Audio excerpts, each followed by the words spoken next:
बहुत शुक्रिया ताशी भाई, क्या कहने, आपकी गुफ्तगू इतनी दिलावेज़।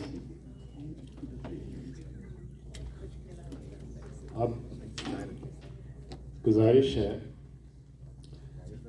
मैं मुल्तमिस हूँ साहिब किताब जनाब अरशद रशीद से कि यहाँ तशरीफ़ लाएँ, स्टेज पर जलवा अफरोज़ हों, कलाम शायर बज़बान शायर।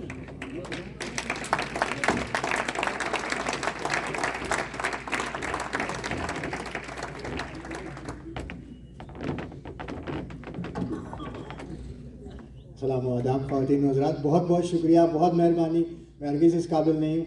ताशी भाई के मुँह से तो अपना कलाम सुन के मैं खुश सोचा, अच्छा ये मेरा इतना खूबसूरत और इतने जज्बे के साथ। सर मेरी तरफ से मुबारकबाद करूँ, बहुत बहुत शुक्रिया, बहुत बहुत शुक्रिया, बड़ी मेहरबानी, बड़ी मेहरबानी।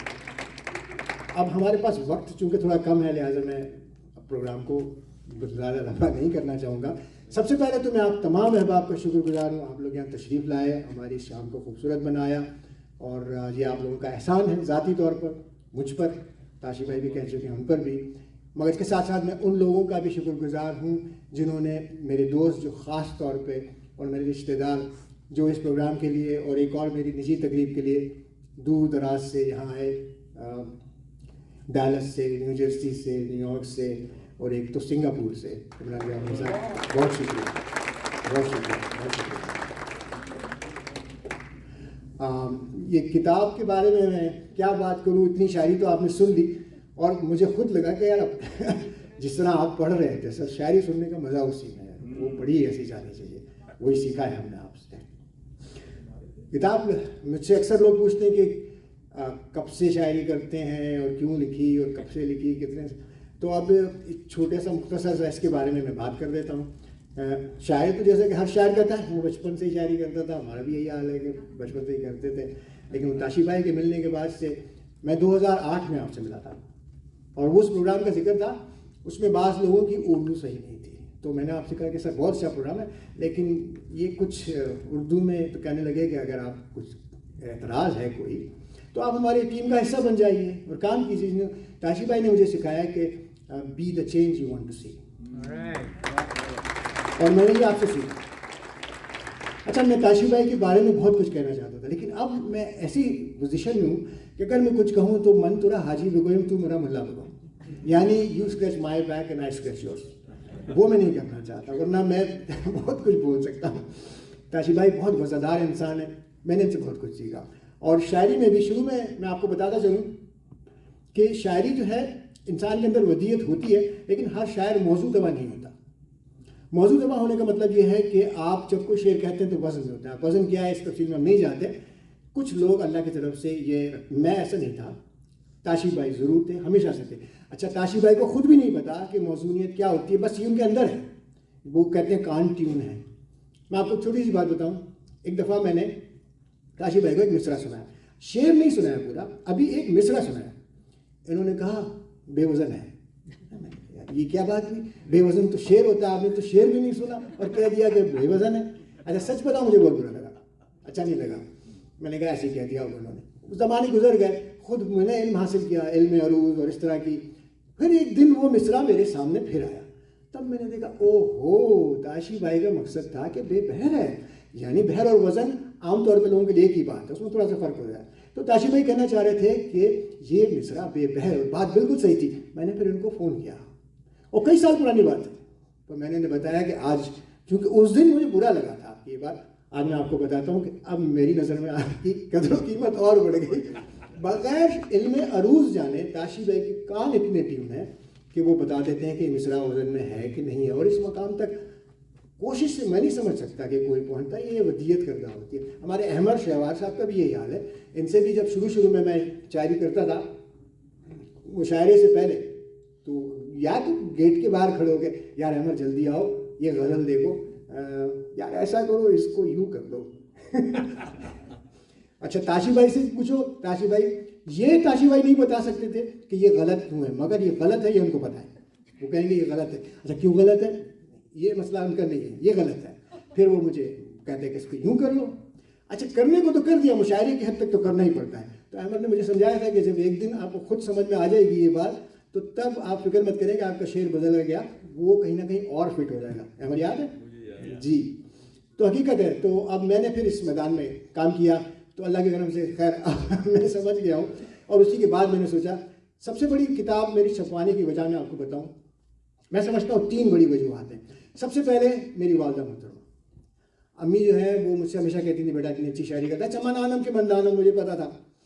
तो अम्मी कहती थी छपा किताब छपा किताब छपा, मैं उसमें कभी तैयार ही नहीं होता था, क्योंकि वो आप बताए ना क्या, माँ को तो अपना बच्चा चांद ही लगता है। तो मैं इसलिए कहता था माँ ठीक है कोई बात नहीं। और दूसरी वजह मेरे दोस्त खावर जमाल जो यूनिवर्सिटी तशरीफ लाए, ये मुझसे कहते थे, इनके अल्फाज थे कि यार सिंपल एंड एलिक्वेंट, ये अंग्रेज़ी में कमेंट दिया करते थे, तुम अपनी शायरी छपाओ, तुम्हारी शायरी अच्छी है। मैंने कहा अच्छा यार ये भी कह रहा है। तो फिर ये 2 बातें जमा हुई। तीसरी बात ये कि अब मैं आजकल जॉब में AI के बारे में कुछ काम काज कर रहा हूँ, तो AI खुद गज़लें लिखने लगी है, आपको पता होगा। अभी वो इस मयार की नहीं है, ठीक है, आप AI से कहिए कि गालिब जैसी गज़ल लिखो, वो लिख के देगी, कचरा होगा, लेकिन आज कचरा है ना, कल तो नहीं रहेगा। तो फिर कल अगर कोई किताब लिखेगा तो क्या पता कि उसने लिखी है कि AI ने लिखी है, कुछ भी पता नहीं चलेगा। कि तो अगर कुछ किताब लिखनी है किसी को भी तो यही वक्त है, इसके बाद ज़माना बदल जाएगा, ज़माना बदल जाएगा, आपकी क्रेडिबिलिटी नहीं रहेगी, आप कहीं किसी भी लिखवा लें। अभी भी मैं ऐसे लोगों को जानता हूँ जो आम सा कलाम AI से लिखवा के अपने नाम से छपवा रहे हैं ऐसे लोग, बिल्कुल मैं खुद जानता हूँ, ऐसे बहुत से फोरम्स में मैं हूँ। तो ये वक्त आएगा कि जब फन, ये AI का नंबर मुझे भी दे दें। नहीं हकीकत बात है, आप लिखवा, आप चैट GPT में जाइए जी, अभी वो मयार की नहीं है, लेकिन आने वाले वक्तों में क्या पता, आज से 5-7 साल बाद जो फन जिसे हम कहते हैं वो ख़त्म हो जाएगा, अगर यही सूरत हाल रही। तो इसने भी मुझे डरा दिया, तो मैंने कहा यार किताब लिख ही ली जाए।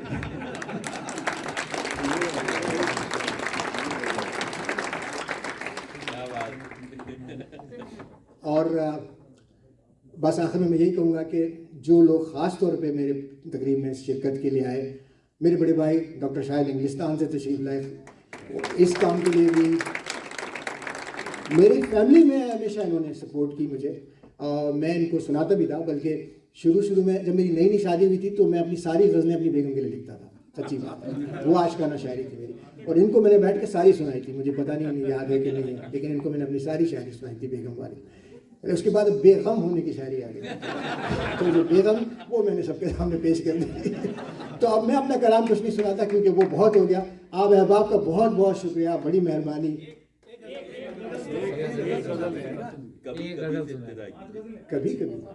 कभी कभी से क्या बात, अभी आपका एक शेर पढ़ा था, कभी कभी। हाँ कभी कभी है ना, कौन सा था?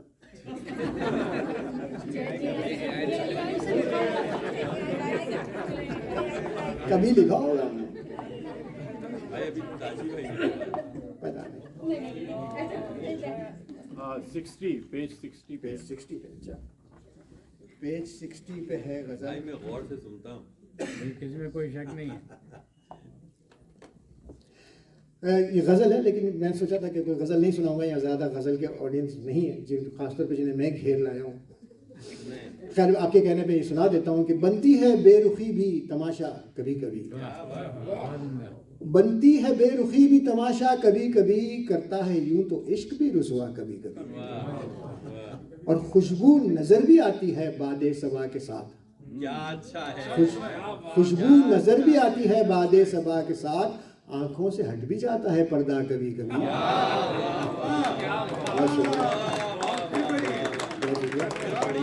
आंखों से हट भी जाता है पर्दा कभी कभी, आंखों से हट भी जाता है पर्दा कभी कभी, खुशबू नजर भी आती है बादे सफा के साथ। और अगला है कि बेमहर वक्त में कोई अच्छे दिनों की याद, बेमहर वक्त में कोई अच्छे दिनों की याद, गैरों में मिल गया कोई अपना कभी कभी।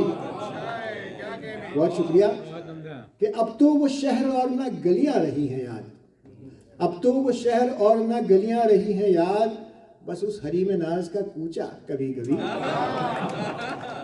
बस उस हरी में नाज का कूचा कभी कभी, और शीशा घरों के शहर में पत्थर के लोग हैं। शीशा घरों के शहर में पत्थर के लोग हैं, किरची हुआ है अक्स भी अपना कभी कभी। और आखिरी शेर है कि ऐसा नहीं कि रात ही मुश्किल हमें रही, ऐसा नहीं कि रात ही मुश्किल हमें रही, दिन भी तो मुश्किलों से गुजारा कभी कभी। बहुत बहुत शुक्रिया खवातीन।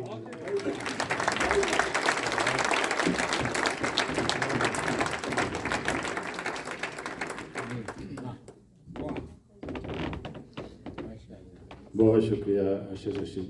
मैंने अपने मजमून में कुछ कटौती कर दी थी कि वो वक्त कम था, तो उसमें बहुत अहम चीज़ जो कहनी थी कि ये बलाग के ये नाजिम हैं और इन निज़ामत हमने इनसे सीखी है, और इनकी निज़ामत आपने ख़ुद अब अंदाज़ा कर लिया होगा, एक्सटेम्पोर कितना उम्दा बोलते हैं और अंदाज़े बयां, तो ये चीज़ें मैं भूल गया था बताना, बहुत ही उम्दा।